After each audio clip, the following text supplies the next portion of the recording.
জীবন থেকে শান্তি শব্দটা কেমন যেন বিলুপ্ত হতে চলেছে।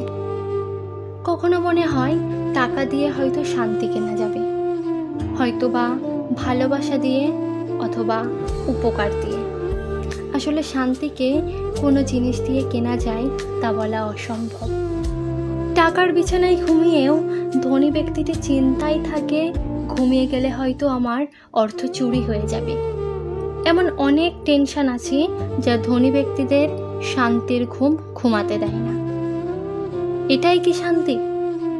মধ্যবিত্ত পরিবারের ব্যক্তিটিও তার স্বপ্ন পূরণের আশায় দিন রাত কাজ করে যায়, অবশেষে একটা সময় সফলতা পায়। তখন দেখে তার বয়স আজ মৃত্যুর দ্বারপ্রান্তে পৌঁছে গেছে। তার সফলতা উপভোগ করার সময় আর নেই। এটাই কি শান্তি?